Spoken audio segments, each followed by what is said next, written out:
Warriors adding Cousins with a one-year deal for $5.3 million. He was fantastic last year, averaging 25 points per game playing with the Pelicans, but his season got cut short by that torn Achilles. He averages 22 points, 11 boards for his career, and he gives the Warriors a post presence that has been the only thing lacking during their run the last 4 years. For more, let's bring in Marc Spears, who actually spoke to DeMarcus Cousins in the wake of this deal. What did he tell you, Mark? Well, he told me he was shocked, and all these major free agents, and he was one of them, got to 12:01 on the beginning of free agency. He had no offers. And I'll repeat that again. He had no offers, not from the Pelicans, not from nobody. And so he was very confused, very distraught. On early Monday morning in Vegas, he got on his balcony and really thought about things at 5 a.m., called his agent, and decided he had to play the ace that he had, and that ace was the Golden State Warriors. Around 8 a.m. Pacific this morning, he called Bob Myers.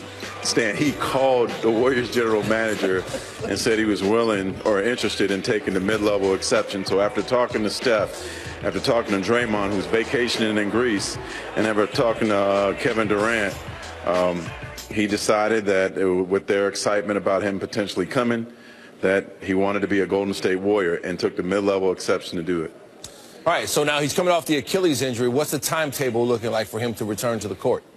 Well, and you're talking about a four-time All-Star here, too, going with 4 All-Stars. Right. But what he told me a couple months ago was he expected to be ready for the beginning of training camp, and people kind of scoffed at that.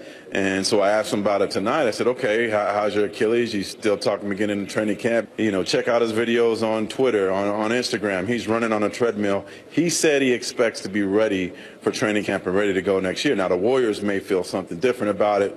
They may want him to rest. But Cousins adamantly says that he'll be ready for the Warriors' start of training camp.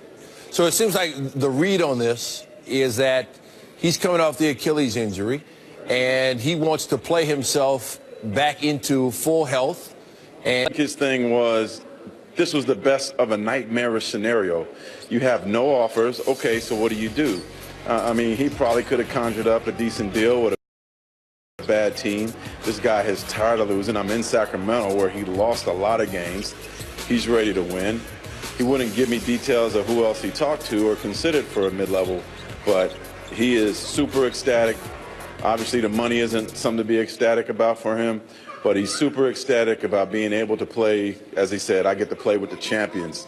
And for somebody who's lost as much as he has to potentially win a championship, it certainly makes the ease of losing so much money easier. All right, Marc Spears with the latest on the DeMarcus Cousins signing. Mark, we appreciate it. All right, Stan. All right, so NBA Twitter is always the best, and they're having a blast with it. You saw Steph Curry. He's already called him the third Splash Brother. Joel Embiid, if you're not following him, you're not doing it right. He has to weigh in. He said the NBA is nuts, also the best league. Then there's still time to change your mind. And he also says, let's pull a DeAndre Jordan and just trust it. You remember Jordan backed out on that deal with the Mavs. For perspective, let's bring in our Michael Wilbon here on SportsCenter. Michael, what's your reaction to this news? This was wow. This is a different kind of surprise. LeBron going to L.A. wasn't a surprise. We knew there was a limited universe of places that he might go. Boogie Cousins going to Golden State, I don't think a lot of people were thinking about. Last night we were talking about the possibility early in the evening of him joining LeBron in Los Angeles. And now to go to the Warriors, it's also a wow because the element that the Warriors had not had was a big man who can do everything. I realize Boogie Cousins, of course, is coming off of an Achilles tear. If he can come back and be close to himself, the player that we saw last year where he was averaging more assists than anybody playing that position since Wilt, it brings several dimensions to the Warriors that they hadn't had, and they don't have to depend on him. They don't have to get a certain kind of performance from him every night.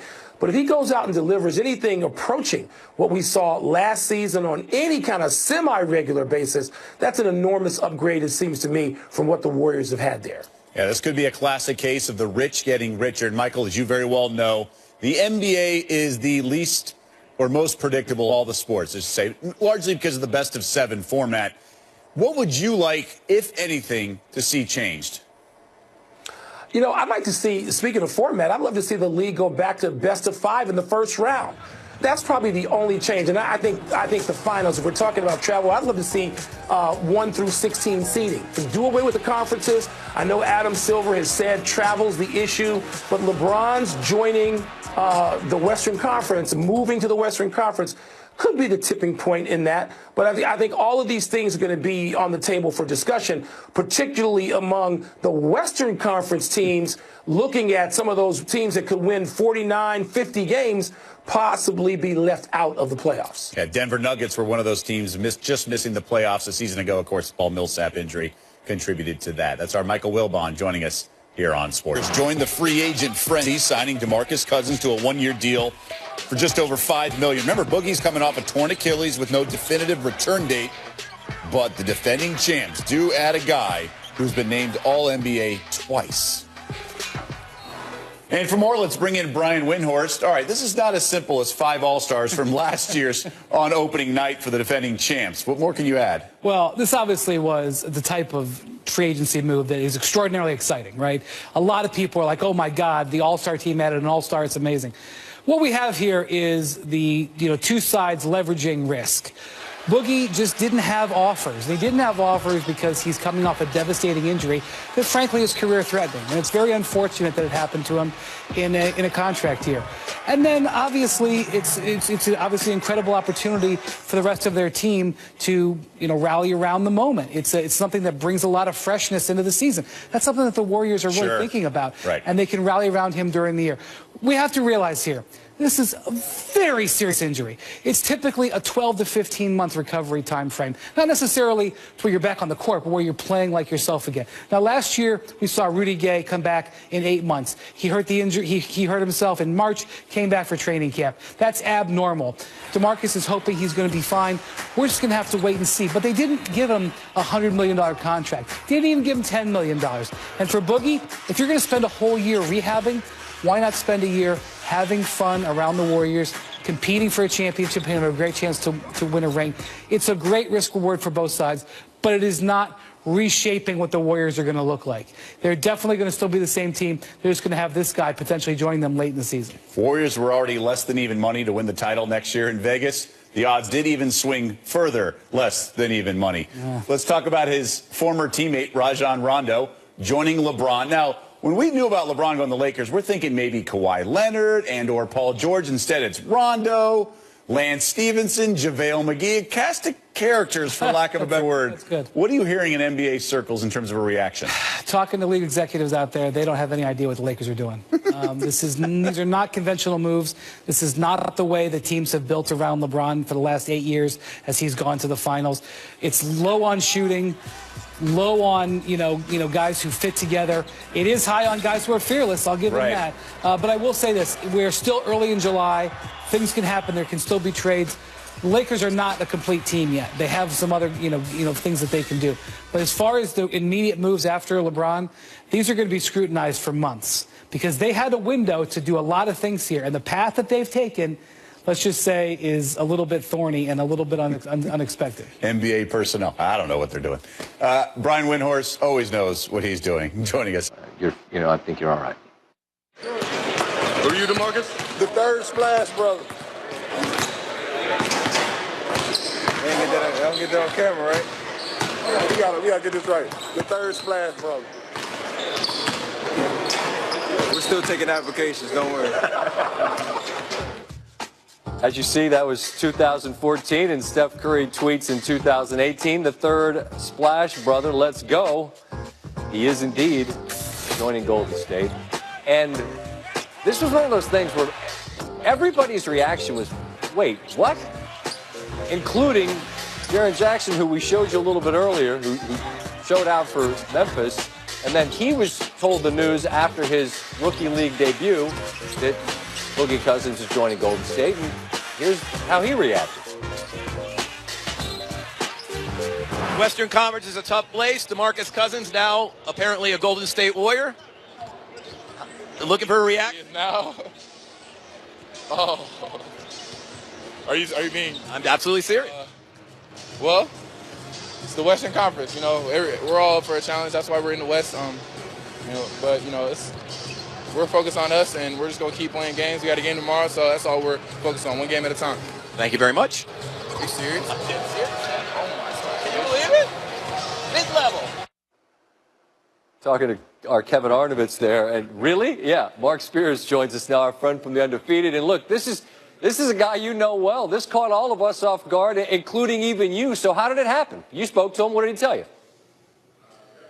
It caught him off guard. When he had his Achilles injury, there was some fear in the back of his mind that he might have a tough free agency in a market that wasn't that great. But he didn't expect no offers, Scott. He got no offers. He told me that I actually asked him about the New Orleans. He said GM Dell Demps told him he didn't want him. So he was stunned. His free agency went on. Nothing came. And he woke up this morning in Vegas, or not woke up, he couldn't sleep. He was up at 5 a.m. looking out his balcony in Las Vegas trying to figure out what to do. Called his agent, Jaron Akana, and said, you know what, I'm going to call the Warriors. I think he was considering some other teams at the time, but the Warriors was the main team on his mind.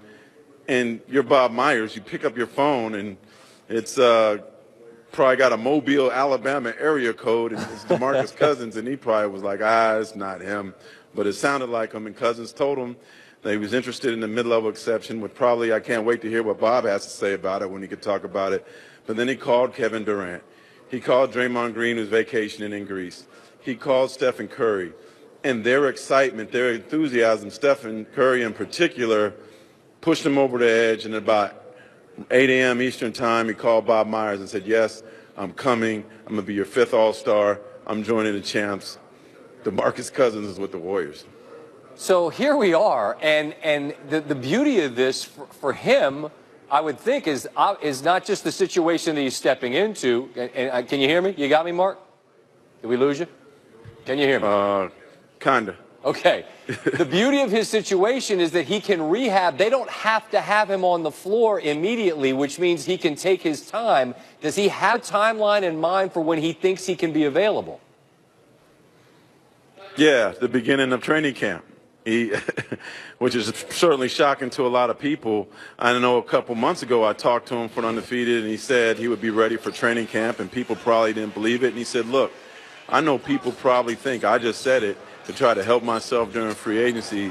It's not true. He said, I expect to be ready for the beginning of training camp. Now, if you look at his Instagram, he's posted on Twitter, he's posted a lot of videos of him running on a treadmill, doing things. Now, what Bob Myers and Steve Kerr end up saying could be different, ultimately, they don't have to be in a rush to use them. I'm sure they'll be erring on the side of caution, as they all have said they've always done. But DeMarcus Cousins, if it's up to him, he's going to be in Oakland, California to the end of September, ready to play. I love this time of year, man, because something happens every single year that none of us see coming, and this obviously is that, Mark. I appreciate your time. Before we totally lose each other, I'll say good night, and we'll talk again soon, all right? Yeah, that's a good night. We'll see you, Mark.